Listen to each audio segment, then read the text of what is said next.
She argued with a stranger on a plane, then realized he was her future boss. The hum of the jet engines is a low, rhythmic vibration.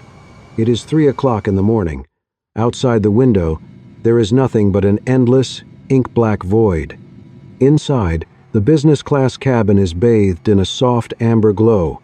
The air is sterile, smelling faintly of expensive leather and aged bourbon. Sienna does not belong here. Her struggling architectural firm usually books her in the very last row of economy. But tonight, a severely overbooked flight and a sympathetic gate agent handed her a rare stroke of luck, a complimentary upgrade to first class. She leans over her sketchbook. Her pencil moves with desperate, weary intensity. She is sketching the ancient oak trees of Oakland Park, a green sanctuary in one of the city's poorest neighborhoods. To her, these are the lungs of a community being suffocated by gentrification. Next to her sits a man in a crisp white shirt, his charcoal suit jacket draped over the empty seat between them. His name is Elias. He has spent the last hour staring at a complex spreadsheet on his laptop, his jaw set in a hard, uncompromising line. He swirls a glass of amber liquid, the ice clinking softly against the crystal. Elias glances over at her sketchbook. His voice is smooth, but it carries the chill of a winter morning. "It is a beautiful drawing," he says, without looking away from his screen, "but in the real world it is worth exactly $0. Sienna freezes. The graphite lead of her pencil snaps. She turns to look at him, her eyes flashing with a sudden heat. "Excuse me?" "That park," Elias gestures vaguely with his glass. "It is a decaying corner of the city that produces nothing but crime. Sanitize it. Build a high-end commercial complex. That is how you solve an economic crisis. You do not solve it with old trees." Sienna slams her sketchbook shut. The sound echoes in the quiet cabin. She turns fully in her seat to face him. "You are the perfect embodiment of corporate rot," she says, her voice trembling with suppressed rage. "You look at human beings through the lens of an Excel spreadsheet. You count profits, while ignoring the souls of the people you uproot. You do not see a community. You only see a missed opportunity for a parking lot." Elias does not flinch. He takes a slow sip of his bourbon. His expression is a mask of cold pragmatism. "Morality does not pay the rent, young lady," he says quietly. "Reality does. If you do not make that land profitable, the city will sell it to someone far more ruthless than I am." "I doubt that is possible," Sienna snaps. She turns away, pulling her sweater tight around her chest, and stares out at the darkness. An hour passes. The cabin grows colder. Sienna, exhausted by a week of sleepless nights, finally succumbs to fatigue. Her head tilts back against the headrest. She shivers in her sleep. Her arms cross tightly as the air conditioning blows a steady stream of cold air over her. Elias stops typing. He looks at her for a long time. The harshness in his eyes softens for a fleeting second. He signals a flight attendant with a silent wave. "Could you bring a warm blanket for her?" he whispers, his voice almost lost to the engine hum. "Thank you." When the attendant brings the plush blanket, Elias takes it. He stands up quietly. With a surprising, practiced gentleness, he unfolds the fabric and drapes it over Sienna, tucking it in at her shoulders. He lingers for a moment, looking at her sketchbook on the floor. Then, he returns to his seat. He opens his laptop, his face returning to its cold, unyielding mask, leaving Sienna to dream of the park she thinks he is about to destroy. Morning sunlight cuts through the dusty, arched windows of the Brooklyn Architectural Studio. The room usually smells of fresh espresso, old blueprints, and chaotic optimism.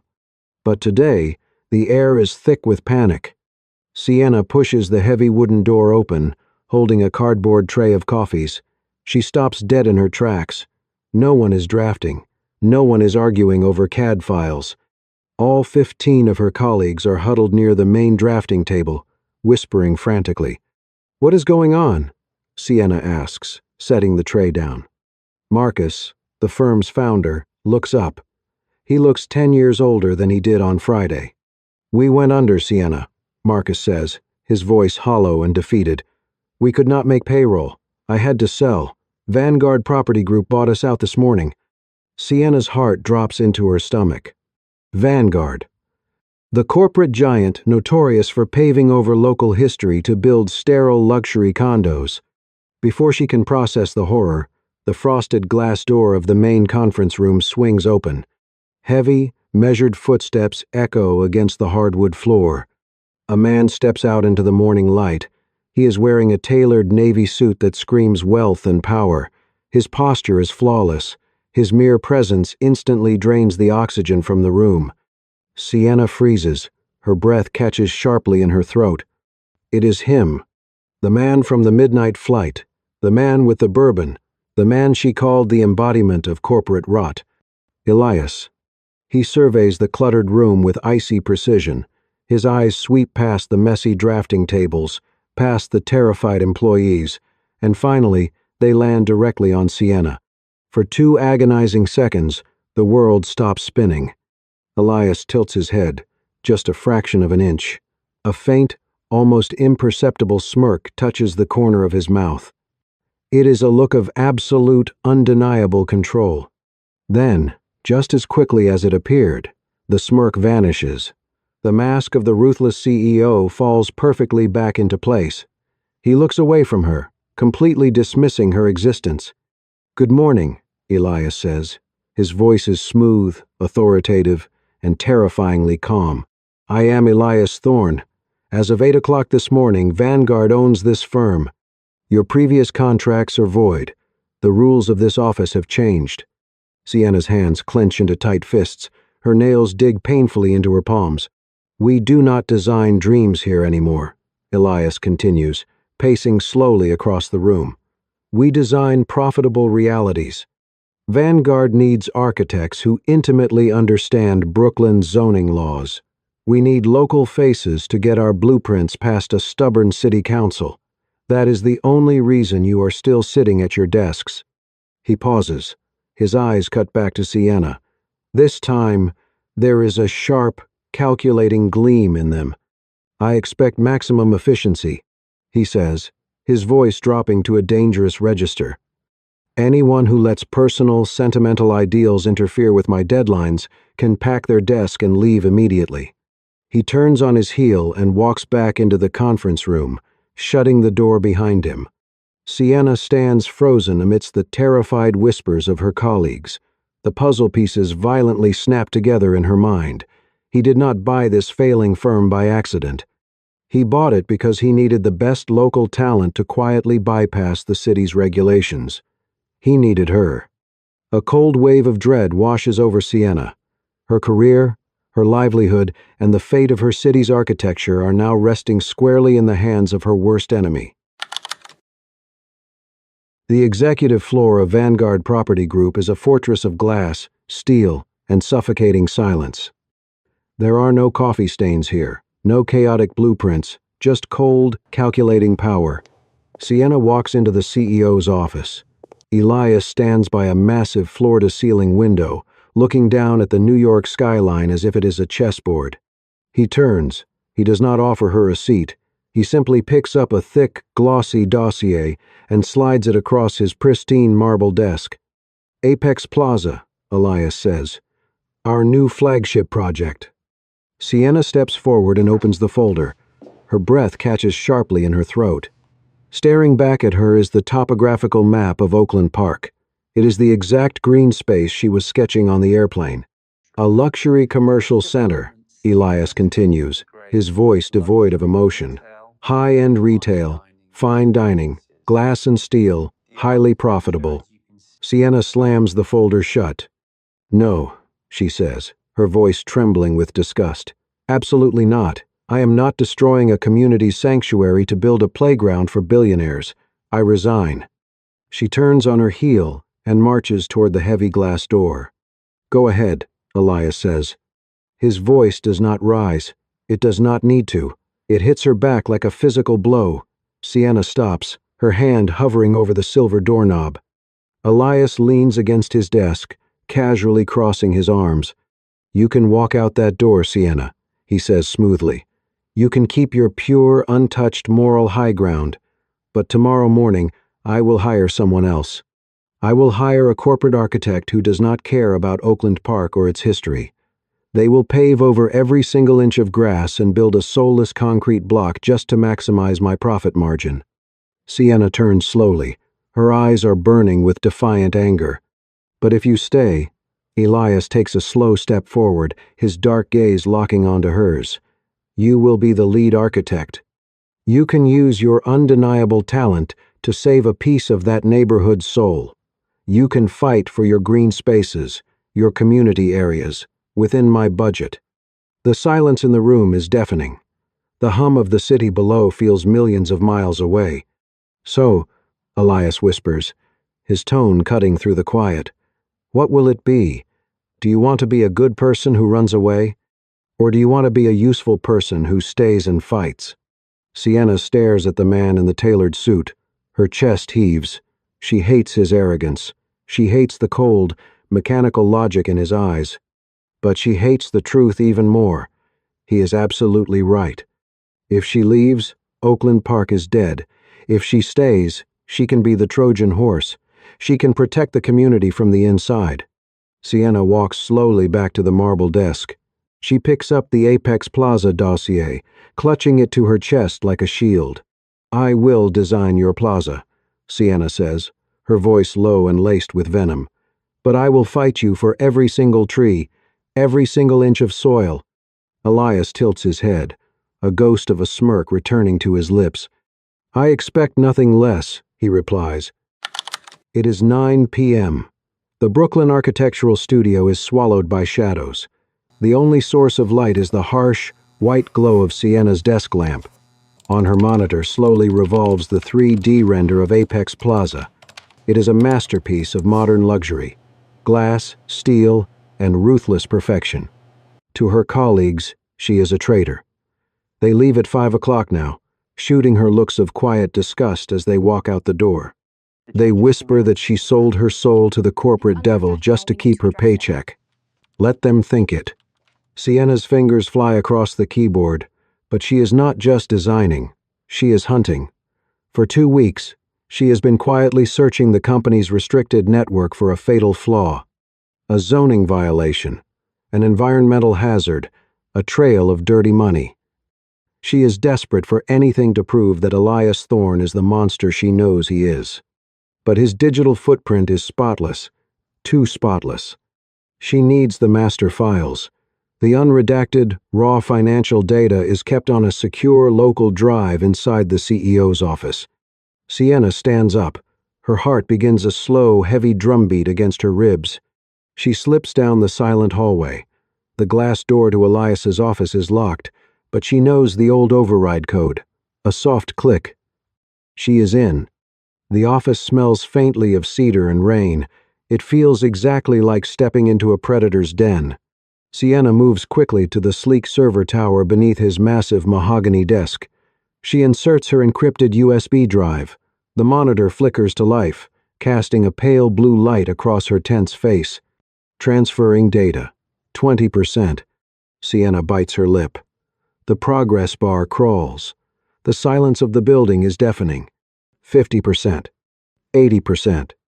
Ding. The soft chime of the private elevator arriving at the executive floor shatters the silence. Sienna freezes.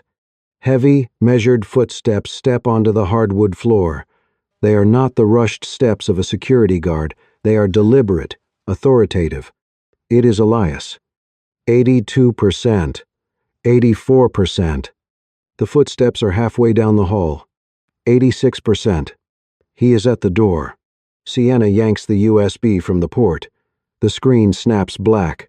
She scrambles backward, diving under the heavy wooden desk just a fraction of a second before the glass door swings open. The overhead lights snap on. Sienna curls her knees to her chest in the narrow, dark space beneath the desk. She presses both hands over her mouth to muffle her breathing.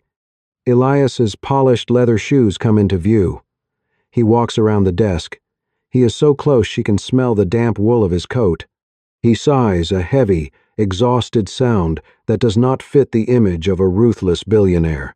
He opens a drawer right above her head. Papers shuffle. He is looking for a specific document. Sienna shuts her eyes tight. Her heart is hammering so violently against her ribs she is terrified the sound will betray her. Just a little longer, please. Elias pushes the drawer shut. He lingers for one agonizing second. His shoes pivot slightly toward the computer tower. Did he notice the warmth of the machine? Did she leave a trace? Then, his cell phone buzzes. Yes, I have the contract. Elias's deep voice rumbles through the quiet room. I am leaving now. His footsteps recede. The lights snap off. The door clicks shut. Sienna remains completely still in the pitch black for 5 full minutes. Finally, she exhales a long, shaky breath and opens her hand. The metal USB drive digs sharply into her palm.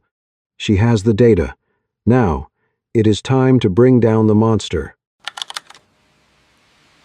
Rain lashes against the window of Sienna's Brooklyn apartment. The city outside is a blur of neon and wet asphalt.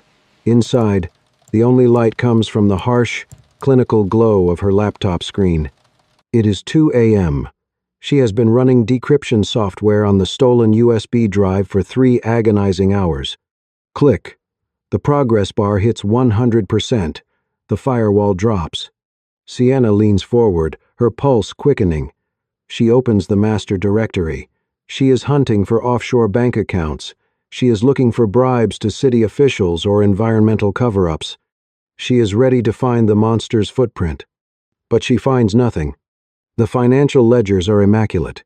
Every single dollar is legally accounted for. Frustrated, Sienna digs deeper into the hidden subfolders. At the very bottom, she finds a restricted file named Master Plan, Phase 2, Confidential. She double-clicks it.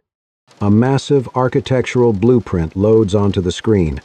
Next to it is a dense, 50-page legal document. Sienna squints, her eyes scanning the complex schematics. She sees Apex Plaza, the luxury commercial center Elias forced her to design. But then, she sees the grid lines extending behind it into the old Oakland Park footprint. Directly behind the glamorous glass and steel plaza is a second structure, a massive, high-quality community housing complex, a free public health clinic, a modernized public school. Sienna quickly opens the legal document. It is an ironclad trust. She reads the financial structuring, her jaw slowly dropping. The luxury plaza is not the end goal. It is an engine, a meticulously designed money-printing machine. The trust dictates a strategy of cross-subsidy. 60% of all retail profits and luxury rent from Apex Plaza are legally locked in for the next 50 years. The funds will automatically, irrevocably subsidize the housing and the school. The Vanguard Board of Directors cannot touch a single cent of it. The contract is unbreakable. The truth hits Sienna with the force of a physical blow. The greedy shareholders would never have approved a massive charity project, so Elias lied to them. He promised them a highly profitable playground for the ultra-rich.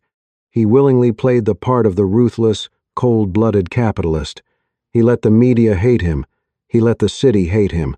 He let her hate him. All to ensure that the wealthy elite would unknowingly fund the survival of the city's poorest residents. Sienna slumps back in her chair.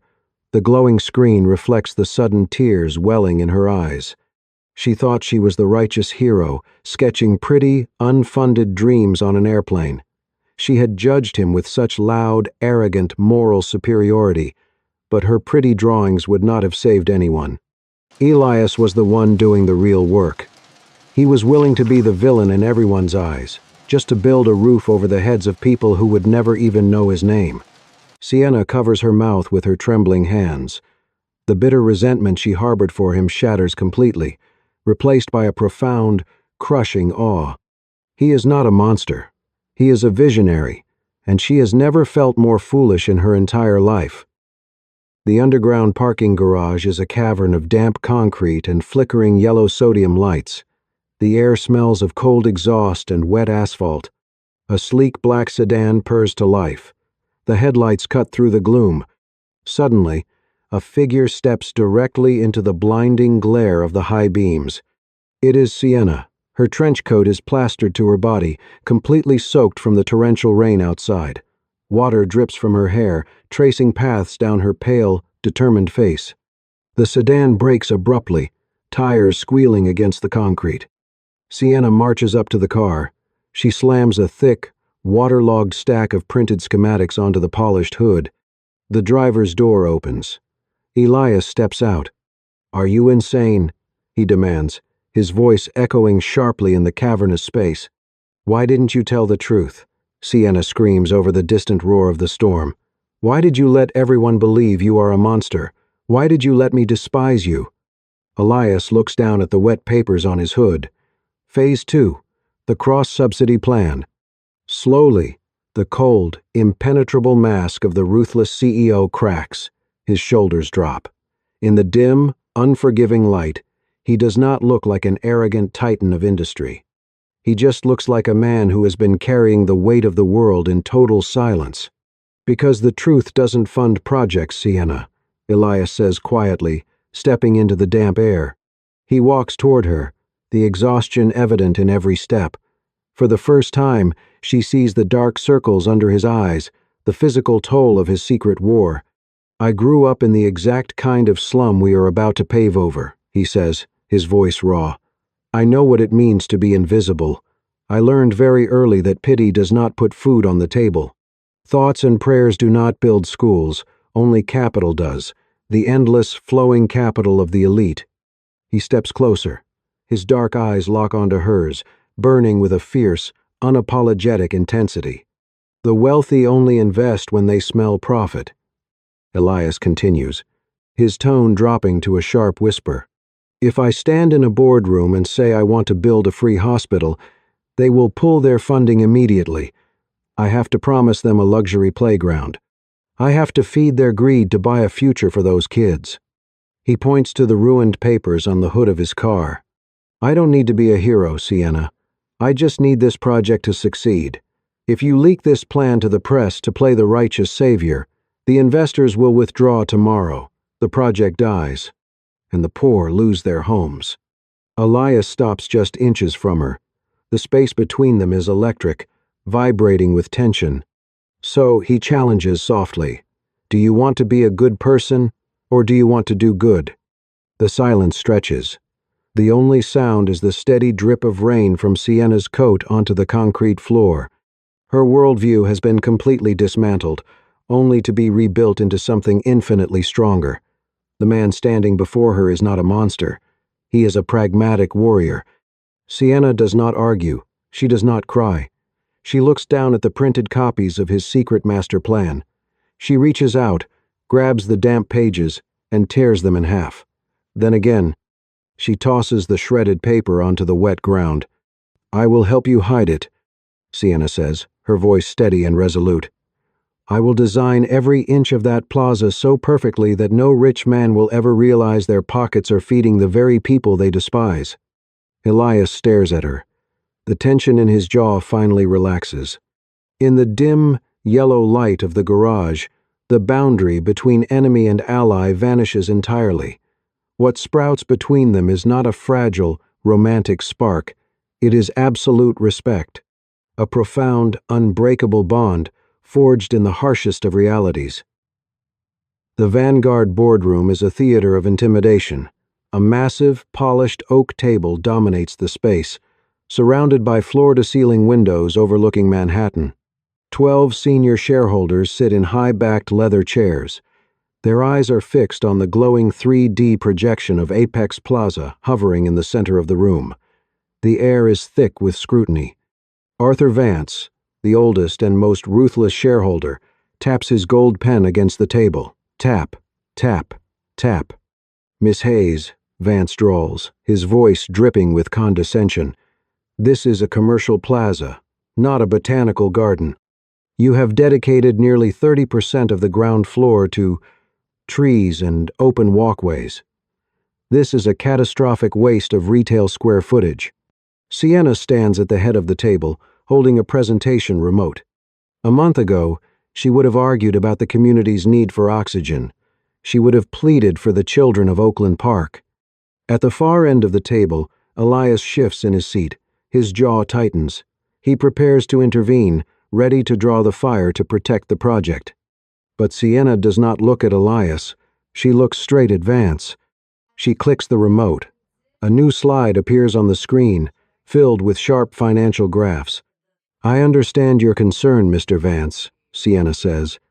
Her voice is crisp, authoritative, and utterly devoid of sentimentality. "But you are looking at that space as mere dirt. You need to look at it as a premium brand asset." Vance raises an eyebrow. "Explain." Sienna points to the lush canopy of green on the digital render.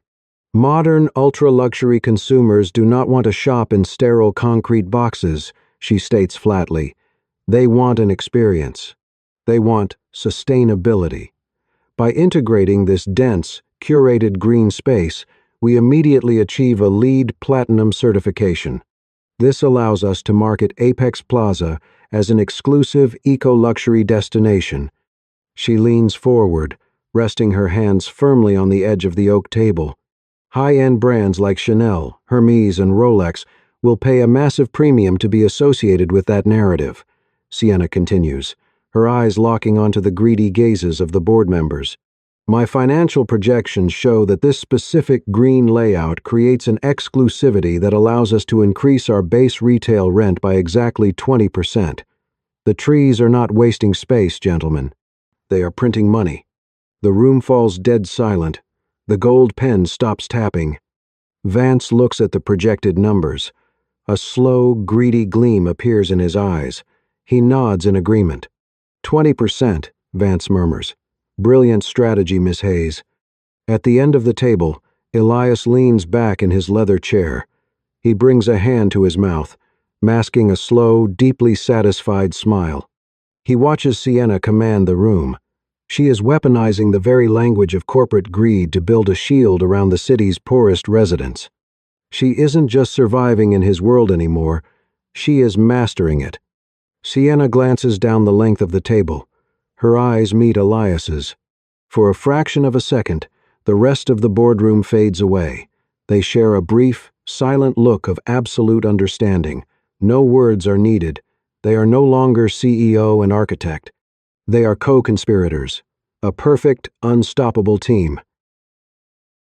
The evening air is thick with the smell of wet cement and cooling steel.